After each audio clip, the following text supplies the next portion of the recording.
breathing. Yeah, me too. All right, Janet and I are doing, we're hiking to Medicine Grizzly Lake today in Glacier National Park.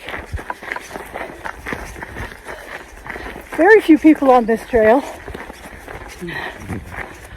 Been a lot of wooded stuff.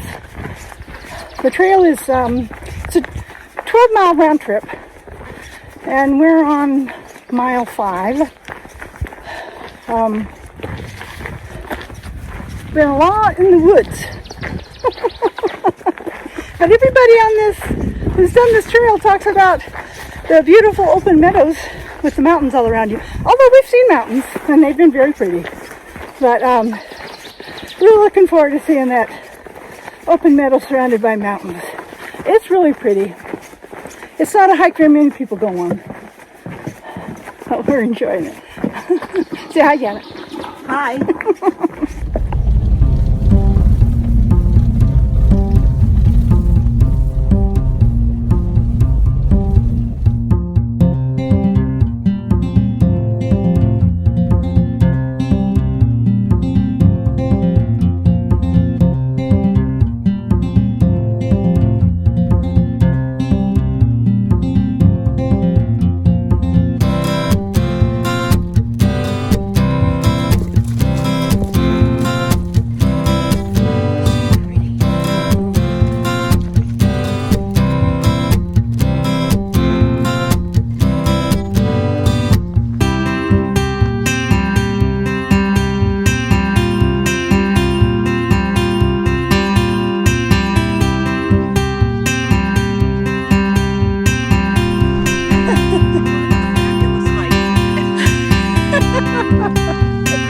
It's already beautiful.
Oh, that's not a bad view. Oh.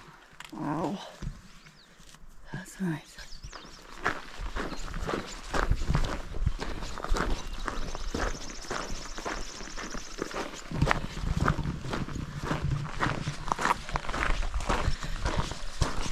Yeah, not as many wildflowers as they were talking about, but still very pretty.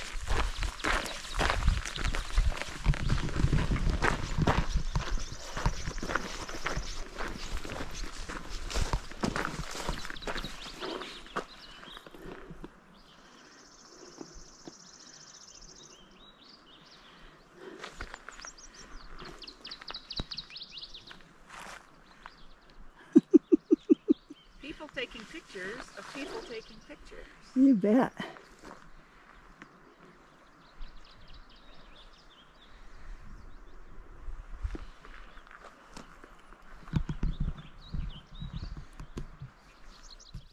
Medicine Medicine Grizzly Lake was named for the legendary Medicine Grizzly, which inhabited Cutbank Valley, and whose story is told in Walter McClintock's book, The Old North Trail, Life, Legends, and Religion of the Blackfeet Indians. I'm going to paraphrase this story by quite a bit because it's a long story.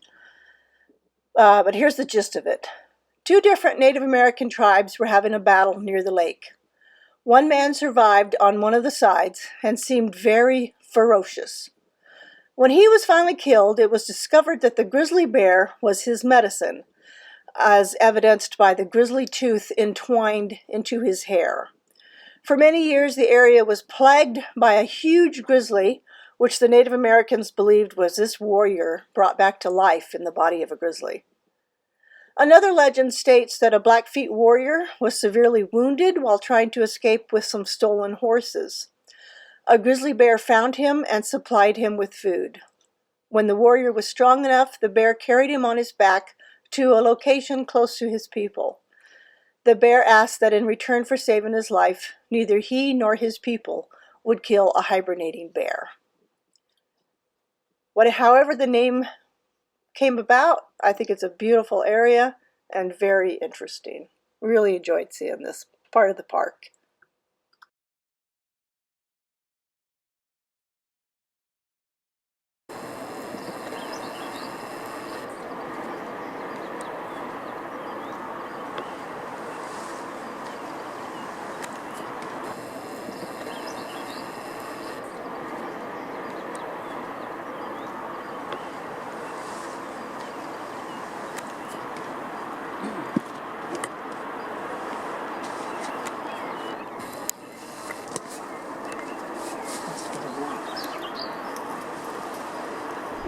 Yeah, I can tell.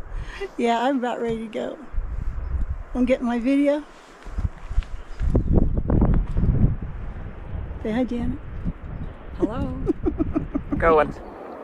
I finished the wolf. Lovely. Looks pretty good. I made, your mistakes really stand out. A little mistake right there, but not bad. And then I started another one and finished it. Oh, the grizzly. Nice. Brown and white's a good contrast. And I did this one for our crew leader. Probably.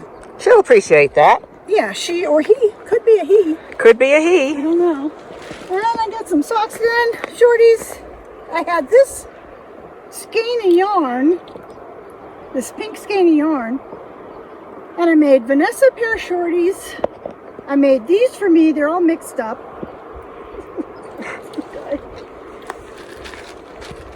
And then I made another pair with green. And then I've got another pair I'm working on they got orange. I'm going to get 4 pairs of socks shorties out of that one skein. Wow. I know. You're good. I really need some shorties though. I don't wear shorties very often, but I could have worn them today, huh? Yes, you could. Okay. I think we're gonna get out of here. We got 6 miles to go, and we might have some thunderclouds rolling in, so we better get started. Woohoo!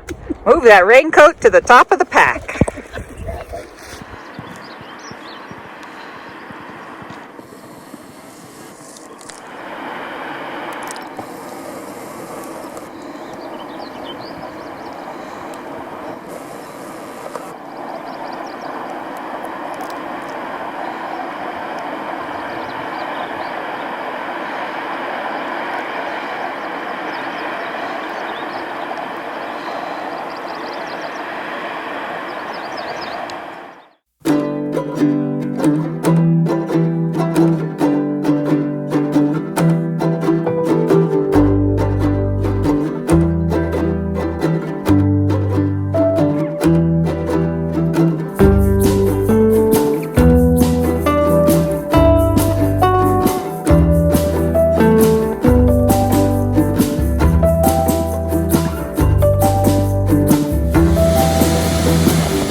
That's unbelievable. Okay.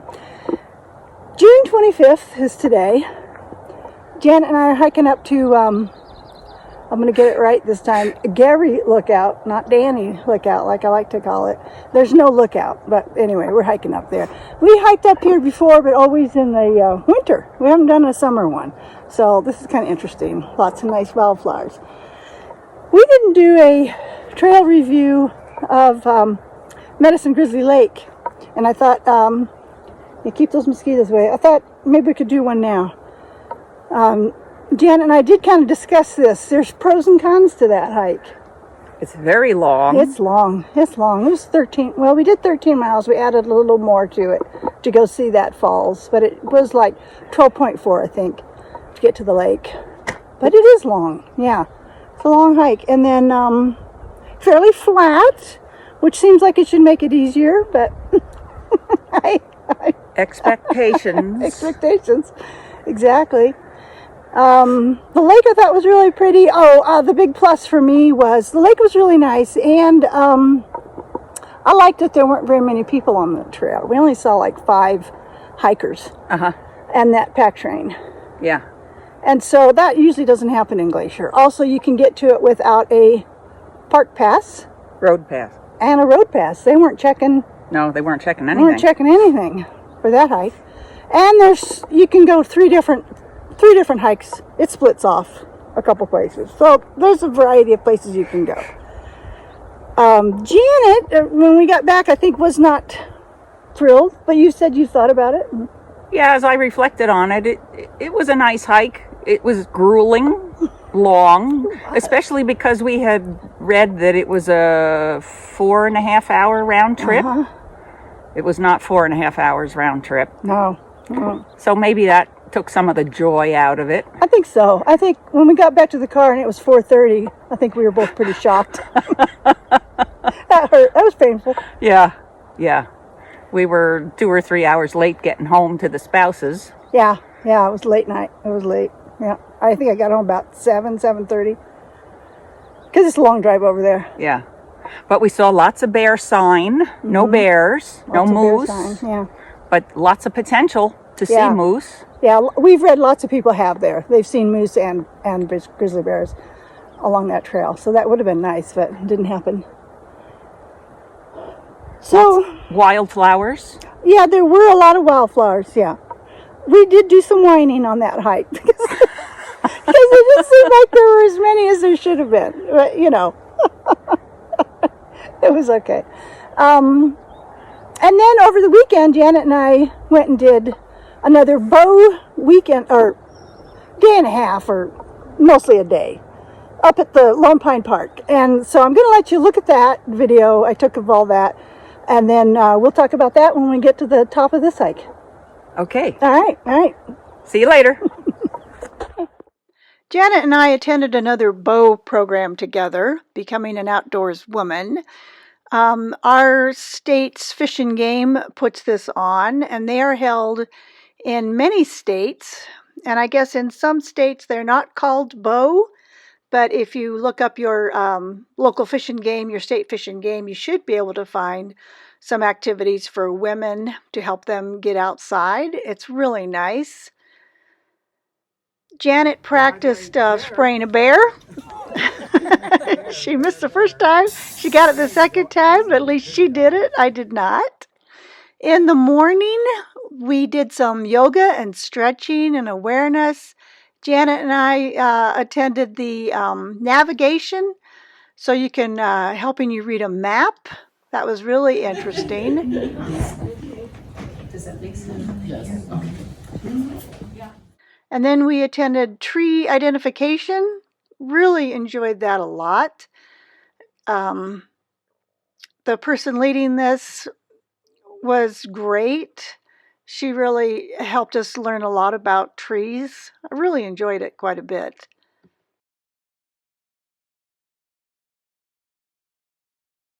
Everybody enjoyed taking pictures of the various types of trees. And here are people smelling a ponderosa pine. If you haven't smelled one before, they kind of smell like vanilla. And then Janet and I split up, and I went on the wildflower walk while she went and practiced archery.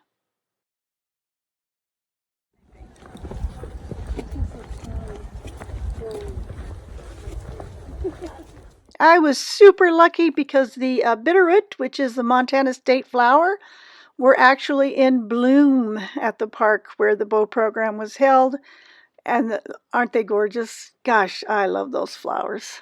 All in all, it was a really good full day of a lot of info, a lot of info. They had a bear management person from FWP come and give a talk about how to deal with all the black bears and grizzly bears we have in Montana.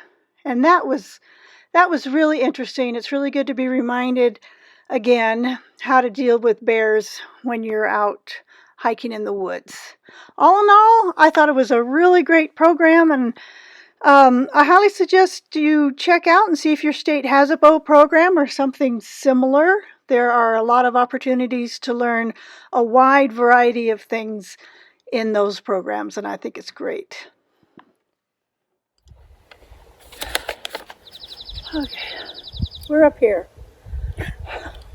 Where else would we be? Yeah, where else would we be? We made it. It's not a long hike, which is what I needed today for sure. I did want to talk about the bow program a little bit. I think we both really enjoyed it. Yes. They really put a lot of info in there this time. Mm-hmm. It was a lot to take in. A lot of socializing for me. At the end, I'm like, yeah, that's all the socializing I can do today. I'm at my limit. Because it's just a lot. I don't know, a lot of new people, anyway. Janet got a nice bruise on her arm from the archery. Twang! But she still said she liked it. Yeah, it was fun. Quite a bit, right? Yeah. I had done it 40 years ago, and I knew I would have hit that hyperextension, and I forgot to suck it in and hit it anyway. See, and that's all it takes for me to say, don't think so. No. Gosh, that looks really painful. Beautiful view, but very little snow. I'll put down at the bottom the episode we came up here the last time in the winter when it was gorgeous with snow. It's so pretty, very different. That gal that did the bear info at the end, Justine Valliere, I think her name was. I thought that was really interesting. She did a great job. Gosh, she really knew her stuff. Yeah. And I'm right when she said that the northwest Montana, where we live, has the highest density of bears in the lower 48 states. Right? Aren't we lucky? We're so lucky. So, a lot of her program would just be bear aware, around your home and when you're out. But she said, and she's right. I mean, Janet and I, how many times have we seen bears in the wild? Lots. It doesn't seem like it for 5 years of hiking. Oh. You'd think you'd see one more often. But like she said, they see you. They're seeing you. Trust us, they know you're there. So I showed these socks when we were up at Medicine Grizzly, and I said some silly things about them. What I meant to say was, I have mixed up the colors a lot because my plan on the heels and toes. See, here I go again. I can't find my words. I mix up the color a lot on the heels and toes because my idea is they're all the same basic color on the pink, on the main color, and I'm thinking I can wear that one with that one. I can pair those up. It won't matter, right? Janet's like, really? Yeah, because I won't care. I mean, they'll mostly be hidden by your shoe. Mm-hmm. I also did an anatomically correct toe on them all, so I will have to pay attention to how I put them on. Oh yeah, this one is the right foot. Yeah, so there is that, and then and I don't know what the yarn, that pink yarn was. I didn't say the label. It's really old. I'm working as far as I got on the last sock. and its pair is right here. So I'll have orange heel toes and cuffs and greens and multicolor on these guys. I'm kind of excited about having these done. I'm looking forward to wearing them. Anyway, that's what I wanted to say about these socks. And we're going to head down and have some lunch somewhere. I'm pretty excited about that too. The best part of hiking. The best part of hiking is having your lunch. Was there anything else you needed to say? I don't believe so. I did finish, so I didn't do a whole lot of knitting this time. I did finish Russell's Star Wars pillow. He had to have one because Nico had one. So I'll throw in a video of it. The blue and beige side with C3PO on it is based on A Galaxy Far, Far Away Mittens by Lotta London. I just knit them on larger needles, probably size 6, and then just filled in the parts where the mittens should have ended, and it worked out fine, I thought. And then the other side is based on the pattern Villainous Mini Sweater Ornaments by Christy Houghton, something like that. Houghton, probably. And that worked out too. When I knit for the grandsons, what's nice is they're pretty thrilled with stuff. You know, it's not like you're knitting for, you know, a gift for somebody who knows how to knit. They're like, oh, it looks like Darth Vader. This is great. So that's nice. So I'll throw in that little video. Babies! That is insane. You like it? Kylo Ren. Wait, where's Kylo Ren? That is Kylo Ren, Stormtrooper, Boba Fett, and Darth Vader. And the other side. We have C3PO. And look, does that not look like it's Darth Vader right there? You really can only see it in the video. Where? Look at his face right here. Look right there. Where? Right here. That's his where I'm eye pointing. and the Mask. Stop, Nico. Oh, I see Get it. away to that, and then there is some off the porch. It's mostly the horses somebody we know who lives just down the road from us brings them over to eat our grass so that the grass doesn't get all dried up and become a huge fire hazard over the summer. And that's really nice. They stay on our property for just about 3 weeks, and then they've eaten it all, and then they're gone. But it's really fun to watch them. I did see a little bit of, I threw in a few deer. We finally started seeing some fawns, one fawn yesterday on our property. Janet saw some a while back on hers, but this is the first one of ours. And then there's some way off the porch stuff too. Anyway, so I think we're going to say goodbye, and thanks for watching. See you next time. All right. Easy peasy.